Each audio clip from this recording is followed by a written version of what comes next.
Okay, with my last post, this is a post of Barack Obama speaking about the drone strikes that saved lives in Afghanistan. Okay, because of the bombing of 9/11. This is what he said. Barack Obama, the president of the United States, back in 2013. Listen. These strikes have saved lives. Moreover, America's actions are legal. We were attacked on 9/11.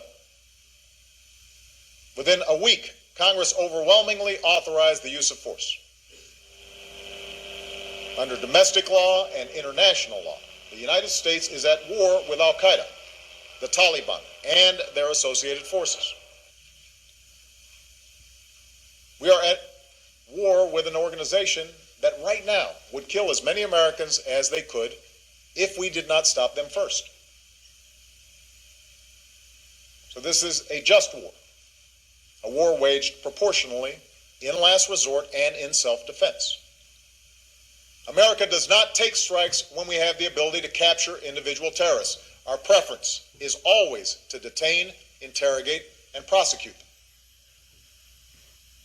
America cannot take strikes wherever we choose. Our actions are bound by consultations with partners and respect for state sovereignty. America does not take strikes to punish individuals. We act against terrorists who pose a continuing and imminent threat to the American people. Remember that the terrorists we are after target civilians, and the death toll from their acts of terrorism against Muslims dwarfs any estimate of civilian casualties from drone strikes. So doing nothing is not an option.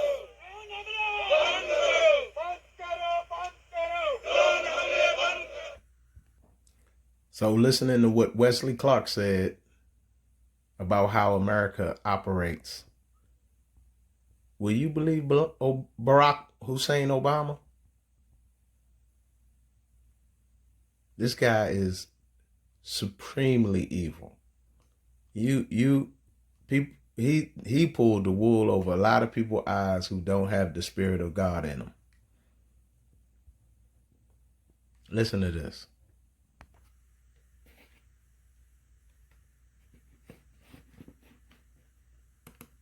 Now, here's the thing. I told you all the things we got going for us. We do have one problem.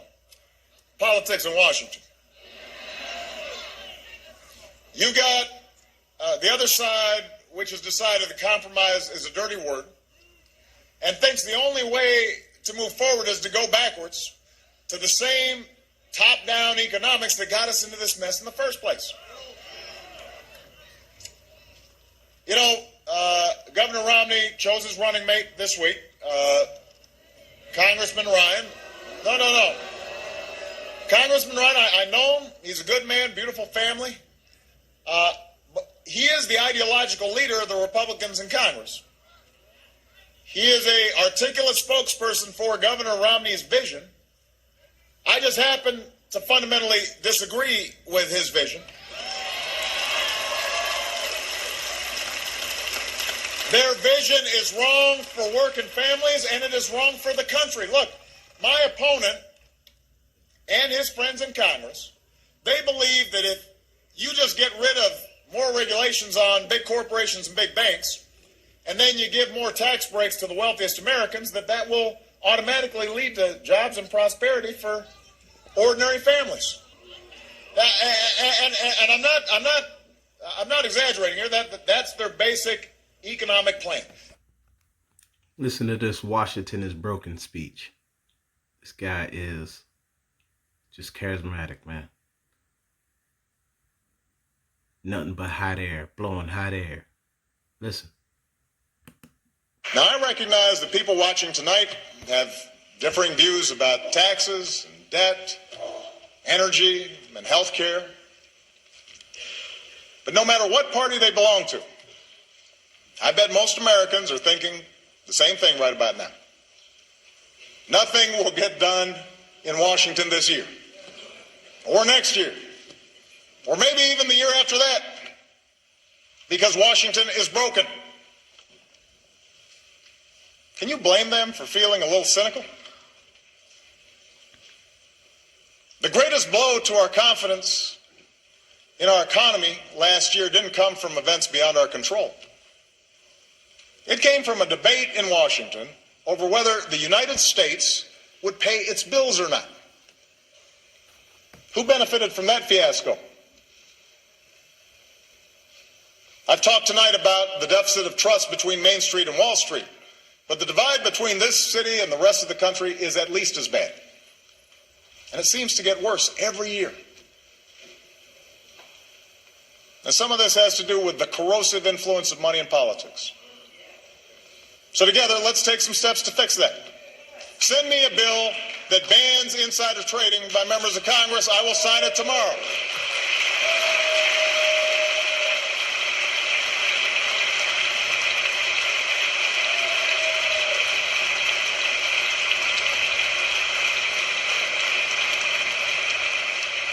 Let's limit any elected official from owning stocks in industries they impact.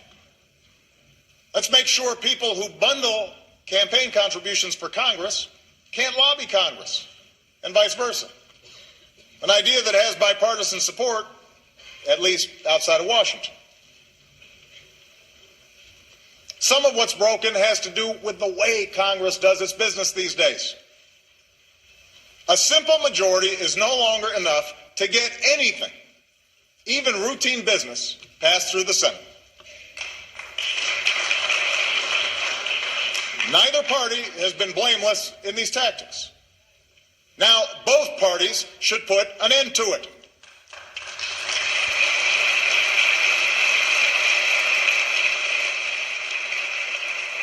For starters, I ask the Senate to pass a simple rule that all judicial and public service nominations receive a simple up or down vote within 90 days.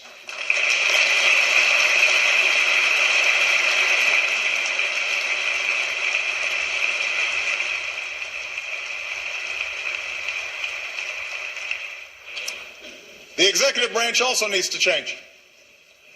Too often it's inefficient, outdated, and remote. That's why I've asked this Congress to grant me the authority to consolidate the federal bureaucracy so that our government is leaner, quicker, and more responsive to the needs of the American people. Stop it, Obama. This guy. Finally, none of this can happen unless we also lower the temperature in this town. We need to end the notion that the two parties must be locked in a perpetual campaign of mutual destruction, that politics is about clinging to rigid ideologies instead of building consensus around common sense ideas. Listen to this last one when this heckler takes it out on his speech, on his speech, and he says something that's really key to let you know what's going to be happening. This is 2020. This is in 2020 right here, what we're at now, but this was back in 2014, May of 2014. And he said something that was key. He says, we got free speech now. Man, Obama, I'm telling y'all, people don't know who he is, man. But listen to this. Listen to this real fast. I don't have patience for cynicism right now. I think it's too easy. I think it's an excuse. The future is there for us to seize, but we've got to seize it. And if we do, then I guarantee you. I agree with you. Although, why don't I talk about it later? Because I'm just about to finish. You and me, we'll talk about it. All right, I'm going to be coming around. There you go. I agree with you. I want to hear from you. I love you back. You kind of screwed up my ending, but that's okay. That's okay. And we've got free speech in this country, which is great too. So, One more. Listen to this deceiver of many. The problem is right now that this town, Washington, is locked up. And we are not seeing the kind of progress that we should on these issues. So immigration is the most obvious example. We have bipartisan agreement. We got a bill passed out of the Senate. It's sitting there in the House, and if Speaker Boehner called that bill today, it would pass. What we now have is an ideological fight that's been mounted in the House of Representatives that says we're not going to pass a budget and we will threaten a government shutdown unless we repeal the Affordable Care Act.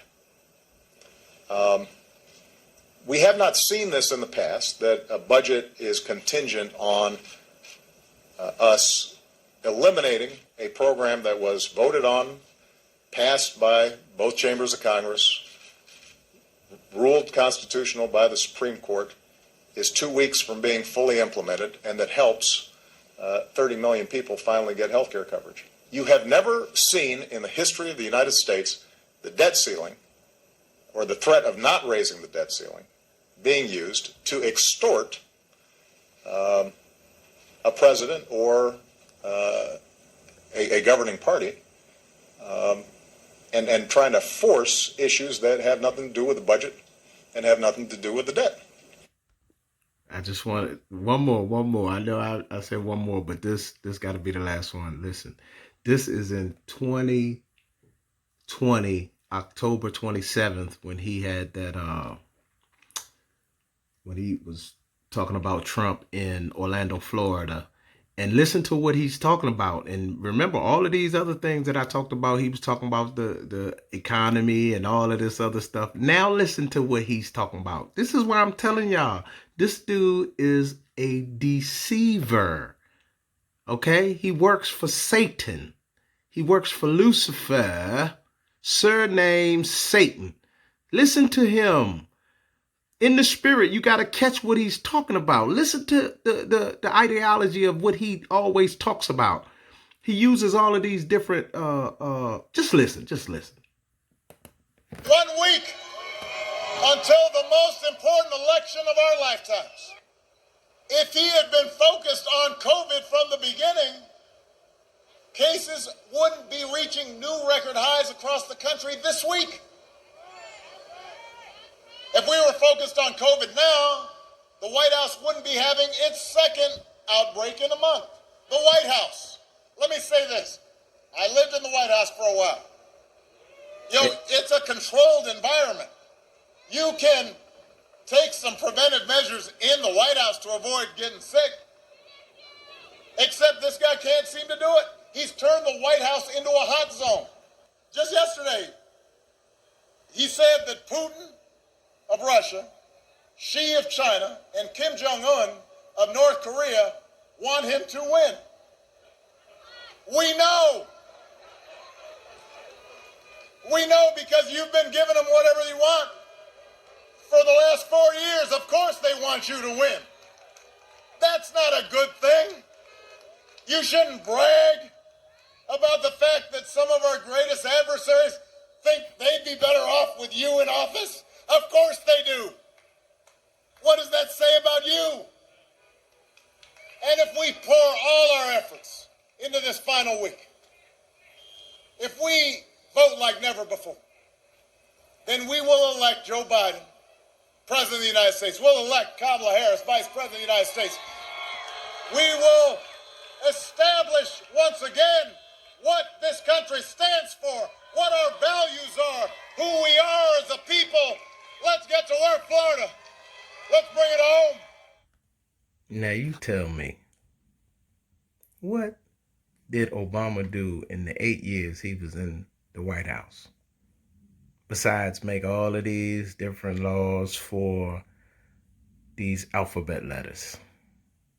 The change that he always talked about was for everybody else who gave him money.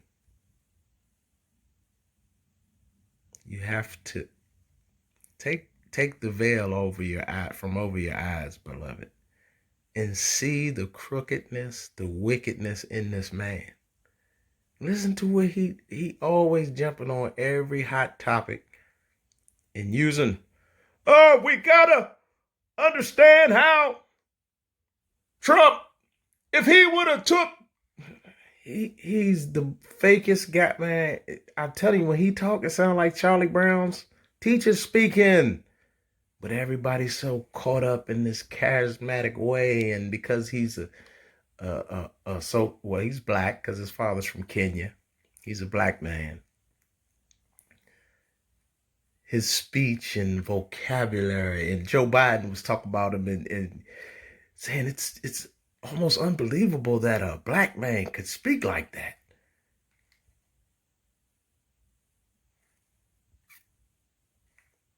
Do your research on this guy.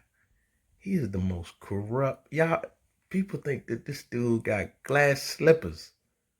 He the most corrupt out of all of these people, man. And don't nobody seem to know it. They seem to just let it slide. No, that's Obama. No, can't do that, Obama, no. I pray that your downfall comes, man, because you ain't do nothing for Negroes. You ain't do nothing for the people of this country. You lied, steal, killed, and destroyed. And he know it. He know it. He didn't even want to endorse Joe Biden when Joe Biden first talked about running, because he know. But they got a different agenda. Oh, I'm going to endorse Joe. And we're going to stick behind Harris. We're going to stick behind Kamala. Excuse me. And we're going to put all our efforts in the Harris administration because Joe, he's not going to make it. He's not going to be the president for long because we've set up some pitfalls for him. I call him my brother now, but you know I am Judas. And we got to do it because Bill has given me these millions and millions of dollars, and I must come through because he took me up on that high mountain and showed me the glories of the world, all the kingdoms, and said, it's mine to give you if you was to bow down and worship me. And I took the deal. Yes, I did, American people. I took the deal because I realized that it would be conducive for my family, for my legacy, which Michelle really destroyed it with her racist rant about Trump. But I told her, I got to make this back up and go on the campaign trail for Biden and support him because we're already in the pockets of China. And people know that I was behind a lot of the things, but I stayed out of it. But I hope that the guy in New York, their imp,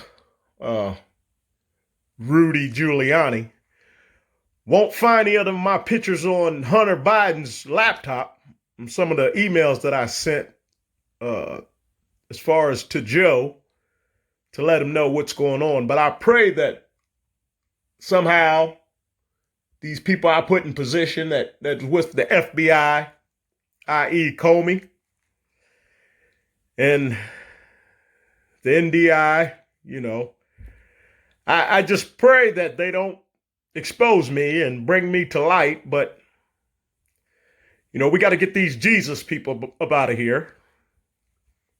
Man, Obama he the worst, man. He the worst.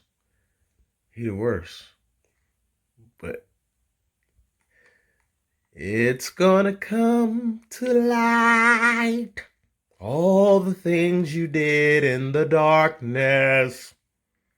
And I'm standing by, waiting for the day.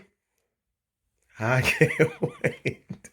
I am waiting patiently on the day when the exposure of Barack Obama come and tear down his masquerade. Man, do your research on this guy, man. In Jesus' name.